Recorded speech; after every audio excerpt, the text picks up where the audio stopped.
Welcome to the Weights and Plates podcast. I am Robert Santana. I am your host, along with Trent Jones, my co-host. Yo, what's up, man?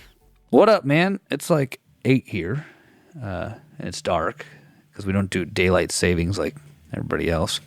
Yeah, it's late here. I've been burning the midnight oil recently, and one of the things that they don't tell you about sleep regressions with babies is they can last a long time. I don't know if this is just our baby or what, but he's working on a sleep regression right now, which doesn't really affect me that much. More my wife that handles the brunt of this, but he just will wake up a bunch at night. Like he sleeps, but he'll wake up every hour or two and fuss. And I think it's just his brain's in overdrive. Right. Like he's walking around, learning all these new skills. He's definitely trying to talk. And so I think his brain is just going a million miles an hour. And so he's just all night. He's just, I don't know, whatever brains do, defragmenting, putting all the experiences of the day back to order, trying to learn some new things.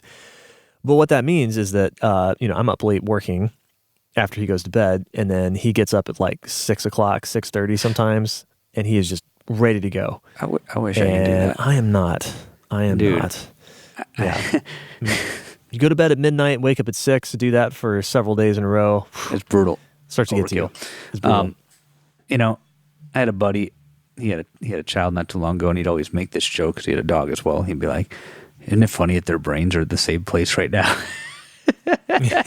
He was so fascinated by this concept. He probably brought it up like 3 different times when I talked to him, but I always laugh every time. Oh yeah. Well, I mean, we have 2 dogs right here, and it's funny. It's funny to watch them all interact and how they've developed. And our dogs are grown now; they're 7 and 8 years old. But there's definitely some of that. Especially, we have one dog who's she's a Coolie, so she's an Australian herding breed, very intelligent, extremely intelligent dog. Highly disagreeable in terms of training. She does not care about pleasing whatsoever. Highly intelligent, not very trainable. Yeah, it's funny, man. I mean, this could be a pretty good thing to talk about today. For those of you listening, we're just pulling a topic out of our ass, so let's see how we do. I have a topic. I have a topic here. And this is all relevant. Yeah. No, yeah. So you have babies. Okay, yeah. So you pulled it out of your ass, and I'm like, no. I got something to say about this. Okay, right. So this dog, right? So she's extremely intelligent. She's the only dog that I've had. I can say whole sentences to her, and she looks at me and will respond in a way that tells me that she knew exactly what I was talking about. Oh, that's my pit. By the way, she talks. She'll bark at you. Yeah, and it's I can give her it's not commands. It's not like she's keying up on words that I've said a bunch of times before. I can say a whole sentence, like a concept to her, and she knows what I'm talking about. It's wild. But she also, that does not mean that she's like this. She's not like a border collie or something that just wants to learn 1,000 different commands and obey. No, not at all. She's very, very headstrong. And so the reason I'm talking about this is because part of living with her has been an exercise in managing expectations and learning to meet up with reality. And reality hits really hard when you got a little baby at home and you don't have a ton of time to devote to the dogs anymore. And we try to be good dog owners. We're very regular. We have we feed them at the same time. We make sure we follow the pack order. We don't try to disrupt their natural, dominance hierarchy. We also take them on walks every day. We don't skip the essential stuff, but we also don't give them as much attention as they used to. Right. And that's part of having her has been able to find what do we need to give her to make sure that she's a healthy dog, mentally and physically, and also fits in our family, but also realize that we're not going to have a exceptionally well-trained dog. That's just not the phase of life that we're in. No. And it's same thing, when I think about my training, I hate it because I used to be a lot stronger than I am now. So you're not going to be a well-trained dog. I'm not going to be a well-trained dog, that's for sure. Right. So I think that's what we want to talk about today is we have the holidays coming up here. And, everybody wants to have like great body composition. And, we've talked about it many times that you are the product of your habits. Mm-hmm. Your daily habits determine what you look like in your body composition over the long term. Okay, but we're going to have a lot of those disrupted here over the holidays, especially if you're traveling or you've got family coming to town. And so this is a time to start to learn how to manage expectations and understand what the trade-offs are. Of course. You have your little baby, and I just got a third dog. It's kind of how this kind of popped in my head. I'm up to 3 fucking dogs, man. It's too many damn dogs. Okay, so yeah, we got to give you the catalog, right? So you've got a German. It's not a French bulldog. It's a Boston Terrier. Is that right? Yeah. So I originally had a pit. Then I got a German Shorthair Pointer. And I got I got this little Boston that I'm training up and handing off. Mm-hmm. And then I have a Belgian Malinois now. I've upgraded to the Ferrari. However, my trainer, well, not my trainer. She defends him. She likes him. But one of the trainers there, the guy who sells the training, he trains a little bit too. He said I got a Subaru. But they refer to the Malinois as the Ferrari, but apparently the one that I got is a Subaru. It's a Subaru. Okay. I call bullshit. Right. This motherfucker's pretty damn athletic. Apparently he failed out. I don't know the specific name of whatever test they put him through, or if there is one. I'm still learning this stuff, but he doesn't bite hard enough. These dogs are bred for police work, military work. And when lives are on the line and they need these fuckers to bite, they got to bite. And they got to bite harder if they need them to bite harder. And apparently that's where he kind of fell short. But for my purposes, as an amateur dog trainer, at best, I'm just fucking around here. But I've gotten along with these dog trainers. I like watching them work, and I want to improve my skills. So, yeah, I train more than the average person, but I wouldn't call myself a dog trainer yet, just like I wouldn't want somebody to call themselves a strength coach because they've coached a couple people, Right. Yeah, sure.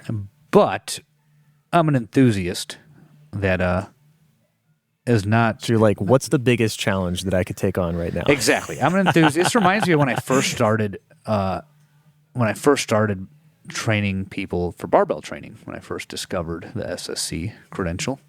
And I was just getting as many people as I could under the bar. I feel like I'm reliving that, only now with animals, and I can't just grab random animals, unfortunately. Although I helped a friend out with a dog not too long ago, but it's reminding me of that, and so I'd say I'm an enthusiast that could go further. There we go. Yeah. Well, and I've been around enough dogs. I'm certainly no expert, but I've grown up enough and interacted with enough dogs to know that. Yeah, there's a lot of personalities. Oh, yeah. And they can be tremendously different experience. And the drives being with certain kind of dogs. Yeah, the drives, the personalities, the physicality of the dog, yep. The mental capacity. And, how some dogs are, there's smart dogs, but they can be, their drives can lead them in dramatically different ways. Oh, yeah. Like I grew up with hunting dogs, like your short hair pointer. They're assholes, aren't they? They're all assholes. Well, not. I'd say maybe that's not the right word. One of the English pointers that I grew up. So my dad always liked having English pointers. Yeah, and we would bird hunt with them. And one of them we had, she was real sweet. She's a very sweet dog. She had a couple of litters of puppies, and she got just even sweeter. They're little cleaners, man. But their intelligence is so keenly focused on the hunt. Mm-hmm. They're not a particularly intelligent. They're not dumb as a whole, but like they're not particularly intelligent outside of that context. But man, inside the context of the hunt, they can be remarkably intelligent. They are a single-purpose dog. That's what my trainer said. But they are single-purpose. Yeah. And so that's one kind of experience of having a dog. You got to if you want to have a dog like that, you need to go hunt that dog and give them that kind of experience. Mm-hmm. And they respond well to that. But then you have like my Cooley on the other hand. Mm-hmm. She's very clingy, and she's very into like human interaction. It's not enough. You can't occupy her with games that don't involve you. Mm-hmm. So she needs a lot of mental stimulation, but it's not just idle stimulation. And it's not just physical stimulation either. She won't just fetch the ball over and over and over. you have to involve yourself. Yeah, my and it needs to be pointer like- will do that. She'll just keep bringing it back. Yeah, right. Yeah, exactly. 'Cause They just need that physical release. It's a drive. Your feet, yeah. you're training them in drive. They're retrieving something. Absolutely. And so anyway, that it could be just dramatically different living with different kinds of dogs. And, so the part of that is like, you have to adapt to the dog but also, the dog has to fit into your life too. And so there's a compromise that happens somewhere along the way. Look, I just want this Malinois to scale my building and do a backflip off the top of it.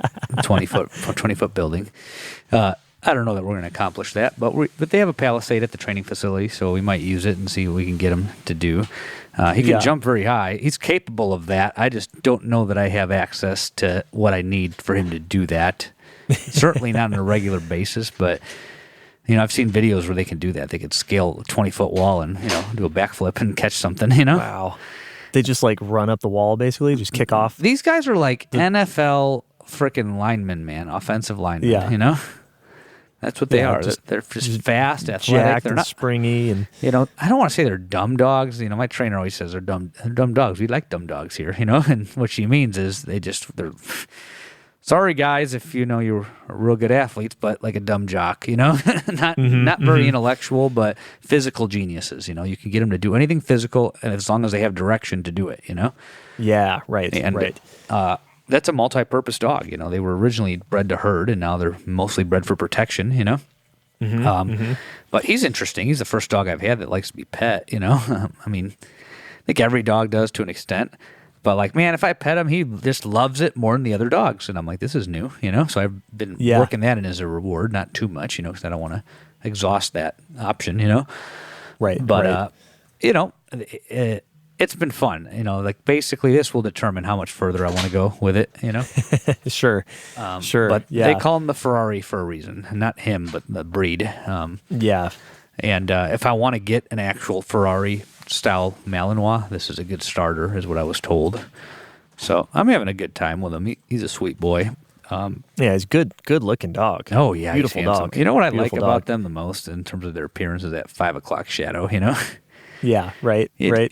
You just don't quite get it with a German Shepherd. They have it, but it's different, Yeah, and I feel like the German Shepherd. I'm no expert here, but I feel like they've, if you go back and look at Shepherds from like 50 to 100 years ago, they looked quite different.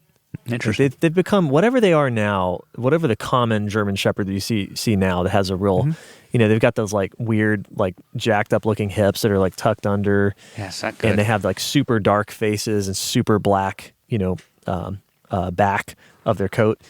Whatever they are now, it seems like they've drifted quite a bit from their original sort of, or maybe not original, but like what we used to have many, many generations ago. And, I don't know all the history behind that, but yeah, I think they used to be more good looking back in the day. Yeah. And I know there's different colors. It's not like they're all the black and tan sort of thing, but yeah, I'm pulling a few up. The face and the jaw and the muzzle, it's patchy, like with these Malinois, it's just black, and I think it's cool. Right. Yeah. Yeah. Oh, for sure. I think it's a good look. I love the Malinois. But they're just the way they carry themselves and their physique and their body. It just looks more alert and energetic. Like a lot of German Shepherds now, they just look kind of derpy. Yeah. And don't get me wrong, I love German Shepherds. I have one. Our neighbors have one. I'm a fan. They're goofy, fun dogs. But yeah, they just don't look like powerful, athletic dogs anymore for the most part. Yeah. The Malinois looks good. Dude, they're bad motherfuckers. I can't wait to take this. Right now, we're just working on relationship. He looks at me, I reward him, have him sit, have him get down, get on the place, do the touchpad, like do a little bit of walking, not much. People don't understand. A lot of people like to. I think a dog needs to be walked. Like a walk. And what I've kind of learned working with these people is a walk is not productive, is what I was taught. Especially with my dogs. If you got like my Boston, she'll walk and she'll get something out of it. She'll just keep looking up at me for treats. Like she offers a focused heel. I never try to teach her that. So it's not that it's always unproductive, but a lot of the time it is, because loose leash walking with a dog is like the most complex behavior.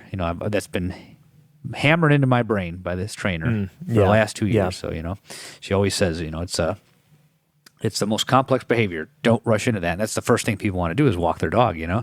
And she's like, think about the thousands and thousands of pictures they're seeing when you're walking somewhere, especially like, let's say you've not walked them before and you're transitioning to walking and you like walk a mile or 2 miles. You think about how many things that animal sees while you're walking, It's just And smells. Yeah. God, smells. Yeah. It's stimulus overload. It's not fair to the dog. And people don't think of it that way. They think the dog just needs physical exercise, and a lot of it's psychological. They need mental stimulation. This Malinois, I spend 15 minutes at a time with him, and when I first heard about the breed, it was from my first trainer. He said it was his favorite dog to train. Most trainers love training Malinois. And I wasn't too interested at the time. I had a pit, and I was new to all this, right? Then the second training company, which is the one I work with now, they had him. I liked him. I was impressed with what they can do. And then, when I was at the gym, I had some people that, were into dog stuff casually, and they're like, oh, you got to run them so many miles, or you have to, have this or have that.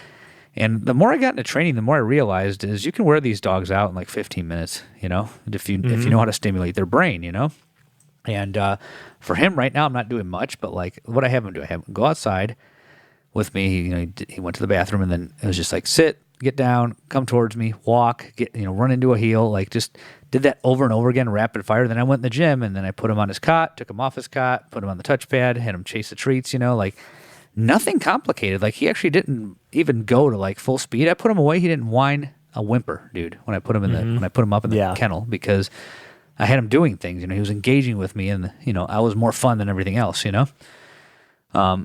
So it was kind of interesting. It was kind of interesting watching that. And, that, as many people listening probably can gather, because of what I do for a living, I watch humans do things and teach them how to do things. It's no surprise that, I'm enjoying it with animals as well.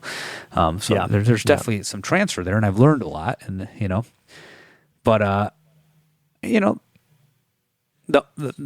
the biggest overlap that I see between training animals and training humans is this need for consistency. Like if you're going to teach an animal to do something, you're looking at thousands and thousands of reps, before it gets clean. Like right now they gave me this dog. They're like, he got dirty. She's kind of laughing when she's telling me this. And then I'm like, what do you mean? And then like I take him out, and he like pulls the leash, and then she's like, I told you he got dirty, but you could fix it, And, he knows what he needs to do. He's testing the boundaries now. He's with a new handler, and he's learning me. I'm learning him, right? Right. So, like, for instance, I don't want him, like, these things have so much energy, man. It's hard for me not to laugh when I watch them. So I have a client. She's probably listening right now. I think she listens to the podcast. And she used to do this on the East Coast for, over a decade. And she got into protection work and did a bunch of other stuff. And she told me, she's like, she's like, I could tell you like this dog. You're smiling ear to ear. Don't do that for the first month, because that rewards them, Right. Yeah. So like, he's funny, but like if I go in that room right now, he's going to walk around in circles in the damn kennel a bunch of times, dude. And the thing's like kind of small, like he, just fits right in there. Right. And he'll just circle around it, and I'm trying to teach him, like my other dogs, that he has to get into a down before I open that door, and he has to stay there until I tell him to come out. And it has been a fucking project, man, just to do that, like I just sit there, watch him, and he'll go around in circles a bunch of times, but then he's starting to slow down. And anyhow, if I want to fix that behavior, this is where I'm going with this. That means that I have to go through the exact same drill to get him in that position every single day for however many days it takes. Some things might take a week, some things might take months. So it's kind of the same thing in the weight room, like when I'm watching people train, the biggest problem that I see is when the human starts running into problems, they want to quit, they want to quit because, let's say, okay, you have, good first month, right? Linear progression. You're adding weight to the bar every time. It's pretty easy to keep your form. You can lose sleep, but it's not a big deal. You're still making the next lift. And then all of a sudden, you start missing lifts. You can't reproduce your squat reps the same way because the weight feels different past a certain threshold. And these things start to happen. Or, your job starts fucking with you, and you're just, you're stressed out. And then all of a sudden you're like, I don't feel recovered. I'm not motivated to eat. I'm not motivated to train, Right. And all these things start to happen, right? Well, the only way to get past that is you kind of go through the motions every day for a period of time. And I've seen the same thing in animals, like there's this period, right, where you're like my pointer, right? Teaching a pointer to loose leash walk is torture to the dog, first of all. So don't take fucking hunting dogs out for walks in town. That's not what they're for. They're not bred for that. They don't understand. No, their brain is not wired to do that. No, you can teach them to do it, but it's all inhibition. So you can train a dog through inhibition. You can train a dog in drive. That's what my client told me. So I'm giving credit where credit's due. I know you're listening, and I'm still learning what this is in practice, right? But like to take a pointer into town, like I'm in Arizona, so take a pointer into Scottsdale, right? The only reason I'm going to do that is just to teach her to stay next to me in busy environments in case I have to transport her from one place to another. But I'm not just going to take her for a walk on the waterfront for no reason, you know? Right, yeah. Like I'm not going to do that. That's torture for the dog. I mean, you could teach the dog to do it, but it's not fair to the dog. You're being cruel to the dog. Yeah. Like she can do it right now. She starts offering a focused heel when I'm in Scottsdale, but I'm only doing that for 15 minutes. I'm doing that so that she knows to stay next to me. That's the only thing I want her to know. I'm not doing that to quote unquote take her for a walk or exercise her. It's more of, okay, I get to somebody's house and I'm bringing the dog, or I go on a road trip and I got to get the dog from the car to the hotel room. I need her to stay next to me, not run off and chase a bird, you know? These are practical reasons I'm training her to walk, because I need to go for a walk and she needs to come with me, you know? But I'm not taking that dog for a walk, you know? That's all inhibitory training. You got the wrong dog if that's what you're doing, right? And some of this can apply to people too. Like I get people that are well suited for endurance activities that fucking hate doing this, you know? They still need to lift for practical reasons. They're going to get old and lose muscle, you know? Right. Yep. So, that's going to happen to every single one of us. So, for them, I have to tailor down the expectations. I'm not going to train somebody that has great marathon times like I'm going to train somebody who walks in the gym and, deadlifts 315 the first day or 405 the first day, you know? Yeah. The second guy is going to do real good at this. And, it's like training a dog. You're training that person in drive, you know? Yes. Whereas the marathoner, and I have somebody like this right now, and this is not a knock at this person if he's listening. This is just an observation, right? I have a guy like this, and I could tell, it's starting to wear on him, and in my mind, I'm like, okay, how do we get the most out of it for this guy so that, he doesn't stop lifting weights, because that's what I care about for him. The guy who's squatting 405 or deadlifting 405, sometimes you do get guys that can squat 405 the first day. I don't know that I've had one yet, but I know they exist. Sure. Some of our colleagues have had them. I don't know that I've had one that started quite that high, but I've had guys starting the threes, But the guy who deadlifted 405, if he has a bad day, I could talk him off the ledge probably in one conversation. Then the next day, he's going to pull 455 for 5, after he missed it the week before. And then he's just going to go through the headaches because he's better suited for this, right? Yeah. Like, you're not going to, I'm not going to take my pointer and try to, do obedience contests with her, Yeah, right. She'll offer obedience, I can get her into a focused heel, but at a competitive level, she's just not going to do that, I can get some out of her, but, she's got some and, it's made it pleasant because I can take her places, right? But I'm not just taking her places for no reason, but like, I'm going to a starting strength seminar this week and I'm driving. So I'm bringing her because I want Rip to meet her. I want all the people to meet her. And there's going to be a situation where I have to walk up to the room and I have to carry her kennel, right? Mm-hmm. And she's going to stay right next to me because I trained her to do that. But there's a functional reason for that, right? So now bring it back to people. Now, if you are somebody who excels well at endurance sports, you might like this enough to put yourself through the headache. I'm not gifted for, I'm reasonably strong for my size, but I don't put on a bunch of muscle real easy, Mm-hmm. I wouldn't say that I'm gifted for this. I think I'm slightly above average, but part of it just comes down to I was able to do this like it was a job for a long time, and a lot of people can't. So that's really where we're going with this, right? Yeah, the gifted part for you is really just in the mindset. Yeah, you have an uncommon dedication. Yeah. To the process, but it's not any physical gifts. No. I mean, I accidentally got to a 315 squat my first year lifting, and that was about it. I couldn't bench the bar when I was 15. Or I could bench the bar. I could not bench 95. I remember that. I had to start with the bar when my friends were benching over 100. And they weren't considered gifted either. They were seniors benching 225, and for swimmers, that's pretty good. We're not football players here. Like think about the population. I would say, yeah, my estimation of you is that, like you're like right in the middle of the bell curve. You're pretty average physically in terms of genetic inheritance. Yeah, pretty much. But the one area you're not you're not an outlier on the low side or anything. You're not like a no. I'd say low, responder. I'd say I look at my lifts, and I'd say the one area where I'm probably above average is the press, because I press 225, and that's not heavy. It's not Chase Lindley strong, who bent, he pressed 405, but I've trained a lot of guys, and even a 185 press is hard for a lot of men, Absolutely. So yeah. I'd say that I'm slightly above average, probably for swimming, and that's what transferred over to overhead movements, that I swam a lot in high school, thousands of reps against resistance, just like cyclists, they, come in and they can squat quite a bit, and you have to be careful with that because they're not used to eccentric loading. A swimmer, you're pulling against resistance using your back and shoulders, thousands of times per week, So, and you're doing, in my program, we did a lot of pull-ups, So fast forward, 10 years, 11 years, about 10 years, I started pressing, 10 years after I graduated, I started pressing. And, I got to a 225 press when did I start starting strength? 13. So in a 6-year span, I got 225. But I know guys that have trained just as long that have not done that, and some guys that are stronger than me at the other lifts, so yeah, sure. When I look at it, I'm like, yeah, my squat is, it's what you would expect from a guy my size that continued to train, was willing to gain weight for periods of time, ate pretty well, recovered pretty well. I mean, I don't have any kids, so I haven't had the disruption you're dealing with right now.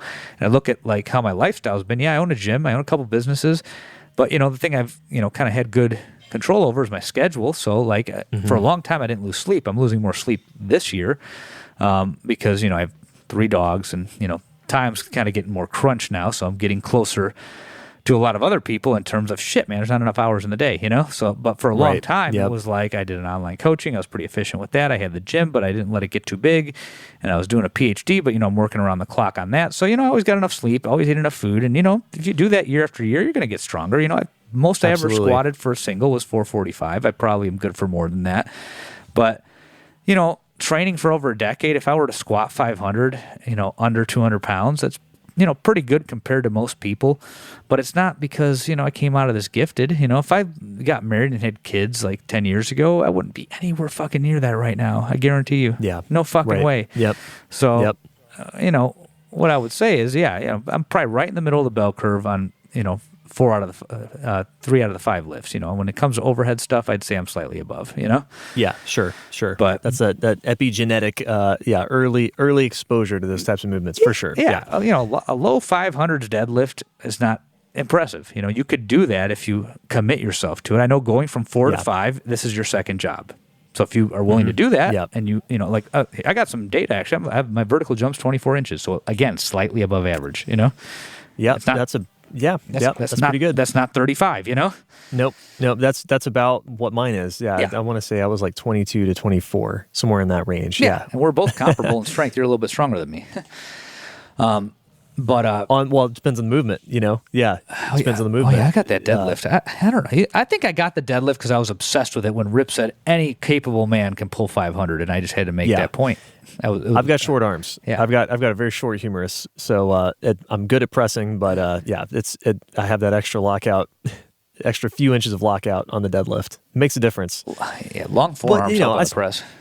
Yeah, but it did. I managed to pull 500 even. With that, so you'll do it if you put the time in. It's not a heavy deadlift. If you're right, if you have mediocre, if you have below average genetics, sure, it's gonna be hard, and you're gonna have to work. So I think what I'm hearing you say here that's I think interesting. This is an interesting angle we haven't really talked about is managing your expectations, but in the context of like what you're good at and also like what your drives are. I like that dichotomy between like, inhibitory versus drive based training, right? I think we could apply that to I'm thinking of a lot of clients I could apply that to. We got to get my client on here. I like her. She's interesting. Well, and if you if you are so I know people who really they excel at endurance events, but also I would say it's not even necessarily the endurance people. There are those kind of people who are really good at that. But there's also people who just they enjoy and excel at a wide variety of physical activities. yeah. So they're my clients who are like every week they're like went mountain biking. Like if it's mountain biking season, they're mountain biking 2-3 times a week, and then okay, mountain biking season's over. Now they're out hunting. Like hey, I went deer hunting 4 times. And then now that's over. Well, I'm snowshoe hiking now. Yep. There's always something different in the mix, and they enjoy that, and that's just clearly it's just a great physical outlet for them.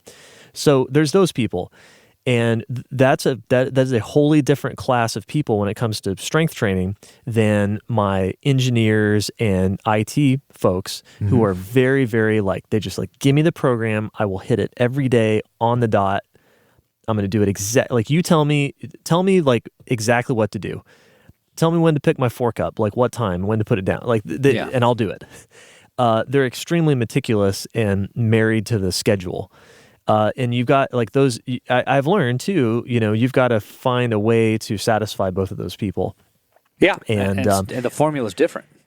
And the formula's different. And so, that's from the coaching end. But if you are that person that enjoys doing a lot of different things and you like to have a lot of different physical activities going on, that's cool. Nothing wrong with that. But if you then set your sights on having an exceptional deadlift and squat for an average person, I don't mean elite powerlifter, but I'm talking about if you want to go from 400 to 500 on your deadlift, or you want to take your squat from 350 to 450. Okay, those are pretty good numbers for the average guy. Yeah, you can do that in about 5 years, assuming no injuries and no bullshit. That's right. It's doable. But if you are that person that enjoys a really wide variety of activities, you're probably going to end up doing a bunch of stuff. You're going to end up working against yourself. And I'd say that's most people that are into physical activity. Yeah, wouldn't you agree? That is inhibitory training because you're going to have to cut all that other shit out. I have one guy in particular I'm thinking of. He's great guy, really nice guy, great client. He's that guy that's always out there biking, hunting, cycling, whatever it is. I have guys like this too. He's has taken kind of a couple weeks off for that because it's kind of a transitional season for him. He's not really doing a lot outside of that. And he's been crushing his lifts the last 2 weeks. And he's like, I don't know why I'm so strong. And I'm like, well, dude, you cut out all the other stuff. You're not biking 45 miles a week right now. Yeah, no, I had a... And so for that guy to take his strength level up that extra notch and really those reach goals, he's going to have to cut out all that stuff, and he's going to have to cut it out for a long time, and he's going to have to focus on just driving his numbers up. And that means, say focus on, it doesn't mean just hit your workouts. It means cut the other stuff out, make sure you're getting plenty of recovery, make sure you're eating more food. He's going to have to gain weight and get to a body weight that is uncomfortable for the other activities so that he can push his strength. Yep. And right? Yeah, and I don't think this gets talked about enough, and I think I think it's just a recipe for failure. Yeah, because he's going to have to do that now for maybe 3 to 5 years, depending on what that big reach goal is. If you're an average person, then it's probably going to take you 3 to 5 years to get that 500 deadlift. Right? You got to dial it down. Yeah, and can you do that for 3 to 5 years? Yeah, is that really worth it? I don't know. You got to really want it. You got to really want it. Yeah.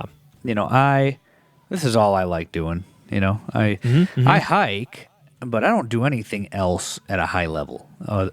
Physically at least. I have other activities that I do at a high level, but not physical activities. Right? This is what I do, and I like doing it, and I like doing it in this way. I don't enjoy training like a fucking bodybuilder. I hate it. I've always hated it. I don't like the burn. I don't like the sweating. I don't like the huffing and puffing. I don't like cardio.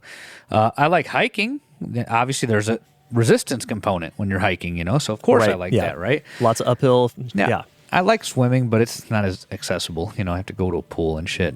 I have to buy new gear, and there's the getting wet, drying off. It's just kind of a pain in the ass these days, but I did enjoy it. I liked surfing when I did that, but I don't like competitive endurance type stuff. I don't enjoy it. I do enough to keep my joints happy and keep my lungs happy, I never got into CrossFit, during the CrossFit phase, I came very close, and I wanted to get into CrossFit to get bigger because they'd show these pictures of people that were big, and I knew that they were doing a lot of barbell stuff. I didn't understand what it was. I'm glad I didn't go down that rabbit hole because I would have hated it. I don't need to burn and go to failure. I don't enjoy that. I like going to failure with heavy weights. I enjoy that, like I do like that. I learned it 10 years ago. I'd go through these quote unquote strength phases on these periodized programs. And when it got heavy, I'm like, oh, this shit seems like it's fucking working. I need to do more of this. And it would end in, back to hypertrophy phase or fat loss phase or whatever the fuck, Right. And, it's interesting. It's interesting we're talking about this. I get some people that are gifted for bodybuilding, in terms of how they're built, but, they think it's fucking stupid, so they would never do it, but they have those physical features that bodybuilding judges look for, Right. But here's the thing. Without even being involved in that, they want to train like bodybuilders. They want to do an extra set. They want to do more reps, they want to do extra exercises. It's hard. Like, I feel like I'm training them in inhibition, when I get these people, capstone delts, tight skin, big calves, like all that, like they look like an amateur bodybuilder that's not on drugs, And then I start training them, and just the fact that, it's heavy, but not a lot, like it has to get really heavy before they can just part ways with doing extra shit. Like they have this drive to lift more, which is kind of, have you noticed this? Have you trained people like this? Oh, absolutely. And those are the kind of guys that, I just assume, because I know it's happening, they're doing a bunch of curls without telling you. Oh yeah, absolutely. Like it'll just come up one day, and they'll be like, oh yeah. So I was like they'll be like, yeah, I was doing some curls the other day. I'm like, yeah, I don't know, usually it'll come up like this. It'll be like, yeah, my elbow's kind of tweaky today. And I'm like, oh, so I usually start asking like, well, did you notice like it happened after, a particular thing, like after you squat or something? It's like, oh, I was doing some curls the other day, and and it was like, and when I first started coaching, I'd be like, wait a minute, curls? I didn't write those in the program. Right. Why are you doing curls? And now I just know. that they're doing it, and I don't care. It's fine. It's not going to ruin anything. But then it's just funny how it will come up, and then you dig into that a little bit, and it's like, oh yeah. I just do like a bunch of curls after like every workout. I've been doing that for like the last 3 months. These people, they have a drive. They have a drive to do more, and getting them to dial back is challenging. Until the weight gets so fucking heavy, they feel that comatose feeling that high intensity gives you. Yeah. I find for these folks, like they do well when they can if they can just get to that high level of weight and see the benefits, the carryover, when they're like, oh, I drove my bench up to, I don't know, like into the 250s, or whatever. And then now I can push the big dumbbells. And you're like, yeah. And then they're like, oh, it's because I did the benching. You're like, yeah. Yeah, it's funny. When that happens, then they can then you can get them to train harder. But yeah, the hard thing for those folks I've found is that when they first start to hit those heavy, and it's usually squats and deadlifts, when they first start to run in those real heavy squats and deadlifts, they start folding. They want to like look for any excuse to be like, I don't know, I'm just not feeling very good today. Should I like do like 70%, just do like a bunch of reps? Like, nope. They always want to find that way to like deload, take some weight off the bar and do a bunch of reps. Oh, they want that's their default. Yeah, they want that pump, they want that burn, and it's not necessarily like from a place of mental illness. That happens a lot, and we deal with a lot of that. But right, yeah, I'm talking about just normal. They just want to do more shit, Yeah, that's right. And but if they can just get over that first hump of attacking those heavy weights, and then get over the hump. It sucks. It's hard. Then you get over it. Then they're like, oh, I see where the benefit is now. Yep. And then they're bought in. I had a gal once that understood this was not rational, that there was other things at play, right? And she used to joke that it was not enough. But she'd do what I say, and she did. She didn't do extra stuff, but she would always say, yeah, it's not enough. It never feels like enough. And then she ran Texas Method for, I think, like a year, and there was a meet like in between it. Then she just picked it back up after the meet, I think for a couple of the lifts, she didn't have to deload. Yeah. And at the end of it, I'm like, was it enough? She's like, that was enough.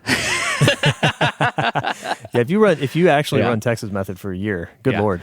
Yeah, well, it's brutal. Well, her motivation to do it was that that weeded people out of strength training, and it has. You've probably seen it. That's why I don't use it very often.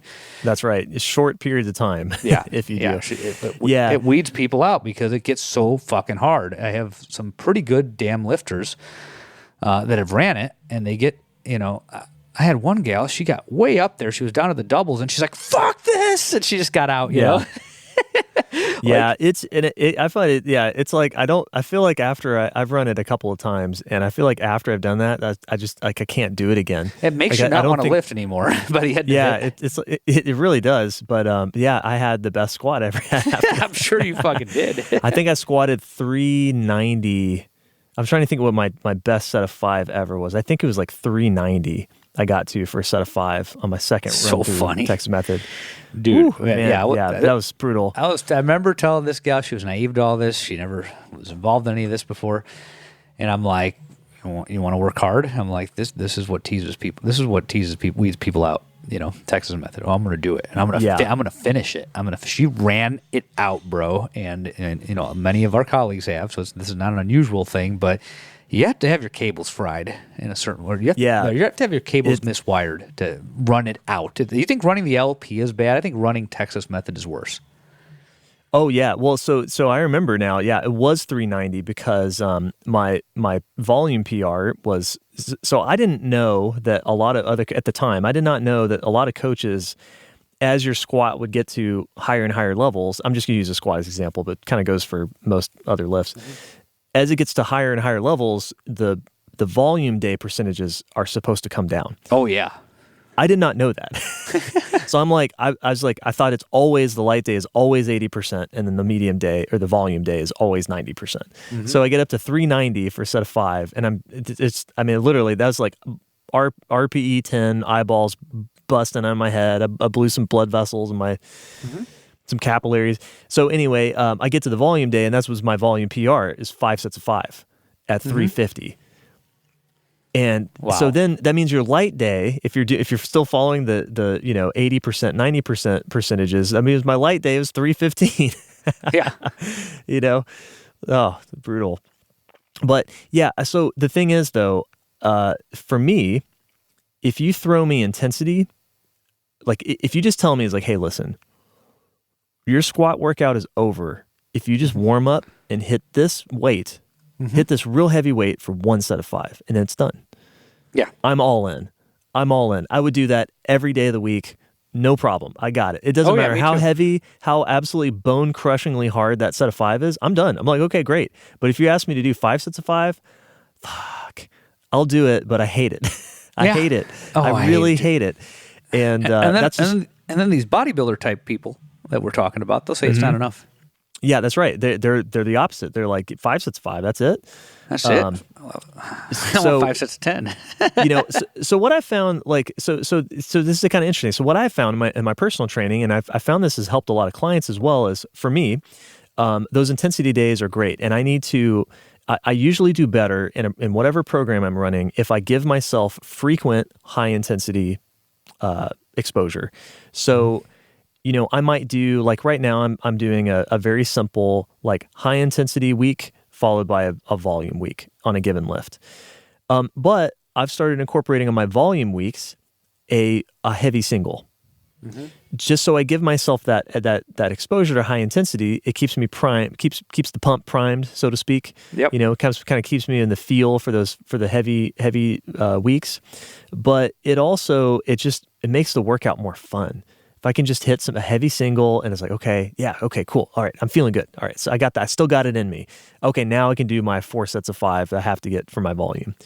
And along with that is making my volume days, when appropriate, bumping that percentage down. So in other words, like it's grinding away at real high percentage loads for sets across. That's what really mentally drags me down. Now, physically it can too, but it's more the mental thing. So I'm much more compliant with my volume days if I, say like, hey, 90% is starting to get real grindy. Let me go ahead and knock it down to 85%. And then 85 to 80%, as opposed to really like trying to drag myself through the ringer and run 90% as long as I can until I start risking missing reps. That makes me really lose interest in training real fast. Right. But if I do the 80%, it's like, that's not a big deal. It just doesn't feel that bad. I can get through it.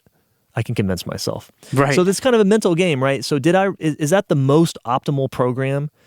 Probably not. Probably I should stay with my higher intensity percentages as long as I can if I want to be optimal. Yeah. But it's not what's going to make me comply with the program the best.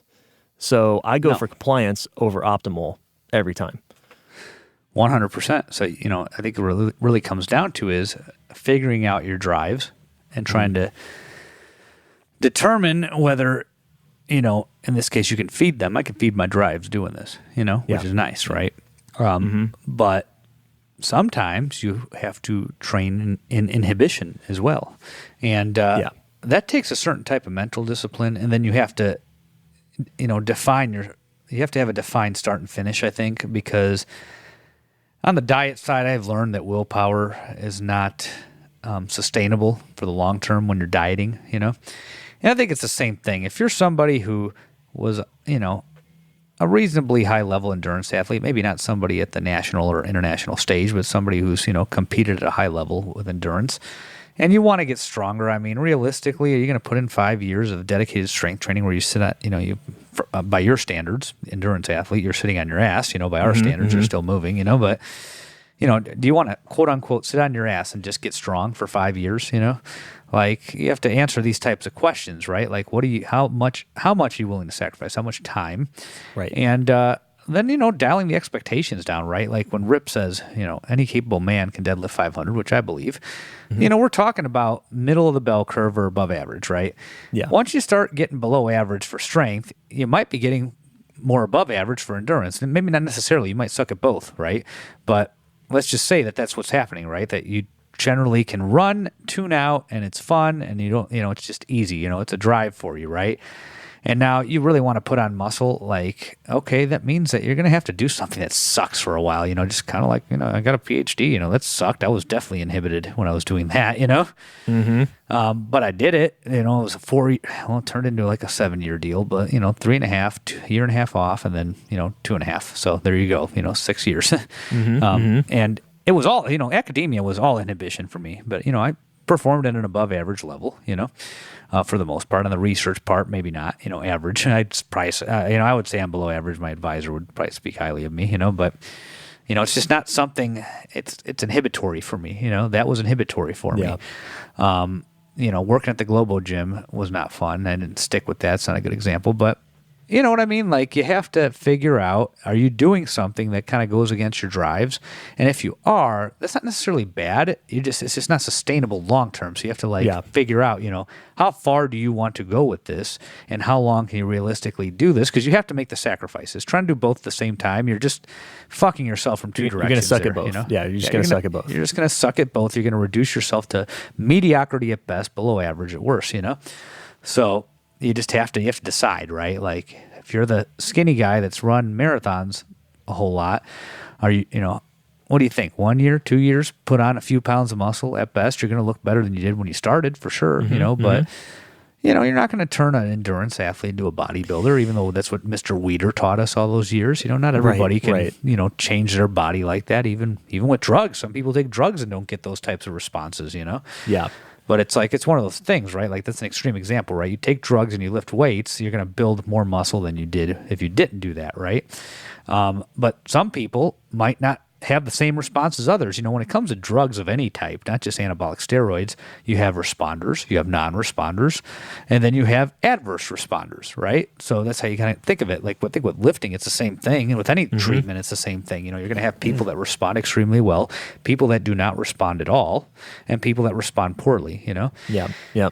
And there's lots of different reasons for that. On this episode, we're talking about whether your drives suit it, right? Like, if you just fucking hate, like, I hate cardio, right? So I just found a way to hack it. I'm like, I hike, because I'm not thinking about it. I'm getting out of breath, but I'm not thinking about it as much. And it's not the whole time because if you have to, are you like me? So if putting me on a treadmill is like, just put a gun to my head, man. It's like, I feel like I'm in a simulation.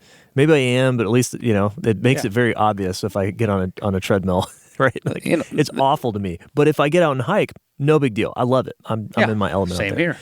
The beauty of lifting is you don't have to do that many things. So if you're somebody who likes to run, dude, you only need like 5 lifts, and you can spread it out over 2 days, So Well, yeah. So I was going to say, so like, with the drive thing, where that comes out in practice is like, So if you're an endurance guy, like, you're probably not going to do well if you try to run a program that has you doing singles or doubles, maybe even triples. Triples are probably okay, but like, real high intensity singles, doubles, you're probably just not going to do very well at that because because you're probably a smaller framed, skinnier person. And you're just not going to have the good leverages for that. And B, it's against your, it's the polar opposite of what you're good at. Yeah. So, maybe stick with a program that just runs fives. And you're like, maybe you taper when appropriate. You run out a program and you get to the end of your fives. Maybe you taper down to like threes or something for a little while, and then go back to like fives or eights or whatever is in your program. But you don't need to run things out on the real high intensity range, because it's just not going to be fun. It's not going to be very productive for you. You're probably going to fail at it. And so then you can think about, like, for that kind of person, I would be looking at setting rep PRs. I would really want to gauge their strength progress by rep PRs. What are they doing for 3 sets of 5, 1 set of 5, 5 sets of 5, 4 sets of 5, that kind of thing. Absolutely. And then obviously the opposite could apply for someone like me. I like doing singles. They're fun. I like doing doubles. So I put more emphasis on that. I will run a program out and taper down to triples, doubles, and singles because it's fun. Yeah. I mean, we enjoy it, so, this extends to non-physical activity too. Sometimes people have high cognitive drive, low physical drive, same thing, Yeah. Like if you like to sit there in your head reading and analyzing things, or, working on a computer all day, and physical stuff just distracts you from what you want to be doing, then maybe you need to just train twice a week, because that's all you'll show up for, and I'm just or throwing make your examples workouts real out there. short. Yeah, I mean that's something I've found recently. I have so many things, family, business. I have so many things on my mind. I don't have the mental capacity to handle a long training session right now, and it's not either. It's not a physical thing. It's just mentally. It's like after about 20 minutes, I'm starting to check out of the workout. That's all I got. And so I'm getting better results picking one lift to go real hard at and like I try to make sure my effort level's very high. And and I can really focus on that. I'm executing, I'm really working in like great technique. Every rep's good, putting high effort into every single rep. I'm focused during my warm-ups. I'm getting stuff done. I'm not distracted. But then after about 20 minutes of that, I'm done. So for me, much better to do a 4-day split, more workouts per week, very short. And I'd say that's the way to do it. But some people might do much better with a full body split that's 2 days a week. So I think one thing, if you are someone that has strength goals and you do want to push your strength and see where you can go with this, but it's not something that comes naturally to you, I think that signing up for a powerlifting meet or strength lifting meet can be a great idea for you. Absolutely. And you've talked about this in the past, right? You said that Dr. Bradford, she's said this to you many years ago. At the seminars. It helps you. Did she say that yours too? Well, I don't think she's ever been a lecturer at the seminars I've been to. I think she was always there. She said that at every seminar she lectured at, Yeah. So, and it's totally, it's turned out to be true. And I've seen it with my clients as well. Is even if you don't care about competing, it's not about, don't think that, a lot of people think that like you shouldn't try it unless you like have a chance at winning it or like something like that. No, nobody cares about that. It's all about you setting PRs for yourself. That's all anybody cares about at a power meet. But what it does for you is it gives you that defined time that you're talking about. It's like, okay, let's sign up for that meet in April. Okay, great. It's December. You got 4.5 months to prepare for that. Yep. And there it is. And so you're going to have to go through a phase, especially as you get close to that, the last 6 weeks training for that meet. It's going to suck. It's going to really suck. And you're going to have to cut back on everything else that you love to do so that you can make that happen. But there's a light at the end of the tunnel. And that gives you a chance to see, okay, within this time constraint that I've given myself, now until meet day, what am I capable of? And it will focus you. It just gives you this automatic fire to do that. And then afterwards, you'll probably be like, oh, finally. And you relax and you can go do whatever again. But that's a really useful tool. And it doesn't matter how you perform at the meet. Even if you're like, some people have like competition anxiety. They just don't like being on the platform, people working, watching them. It's okay. What the process that you followed to get there to the meet, that was what was important. That's right. Yeah. Just really focusing on what you have to do to get from point A to point B, gives you a defined start and finish to what you're doing. Mm-hmm. So, if you're one of these people that has a hard time doing this, that's one way to not overtax your ability to impose willpower, right? Mm-hmm. Yeah. We're limited on that. Willpower only works up to a point before you just kind of break, so keep that in mind. When you have a meet, you're just like, okay, you're probably going to prep for 3 months, maybe a little bit longer. I usually do 3 to 4 month preps. And then, afterwards you can kind of lax up, and maybe you don't have to train as much. But I think that's one way to hack your brain into doing it, especially if you've competed in other things that are different, Yeah. But, just to kind of tie it all up, you really have to identify where your drives are, and identify if what you are doing is inhibitory. And if it is, then you want to figure out how to spend the least amount of time doing it to accomplish the objective you're trying to accomplish at a level that's realistic, Yeah. So Yep. I think that's really all I have to say on this topic. I kind of like where this went, so hopefully the audience does too. Yeah, I think it's an underrated thing. Now, notice how when we're saying this, we're talking about strength training in all of these scenarios. No matter which category you fall into, we're talking about the same thing, and that is doing the big compound lifts as a majority of your program, squat, press, bench, deadlift, and adding weight to the bar on a regular basis and making the weight go up. That's true for all of these scenarios. It's just the focus on how far you run a program, how you manipulate the program as you start to run out of steam on it. That is where things change. But in all cases, whether you're the marathon runner or you're the, big powerlifter guy, you're still focused on the same thing, which is adding weight to the bar.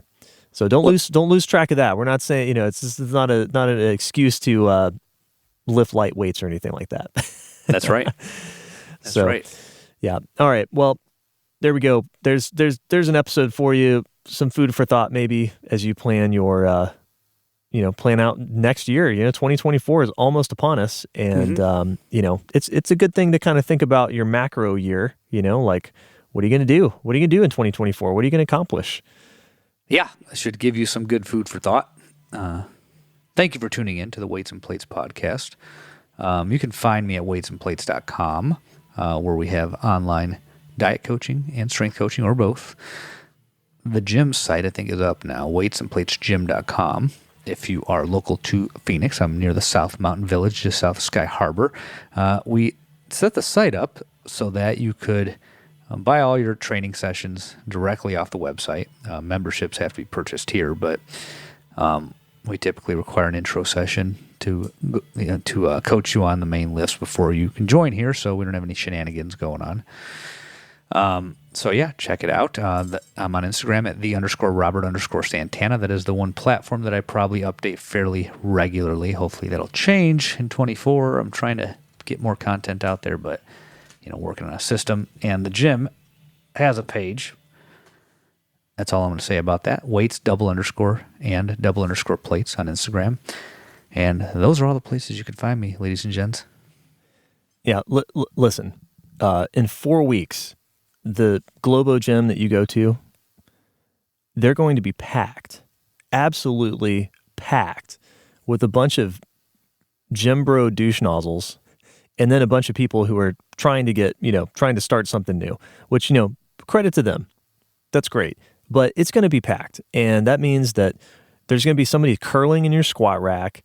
There's going to be guys, jacking around by the leg press machine and taking up all the plates, so you can't find any plates for your bench, and all sorts of crap like that.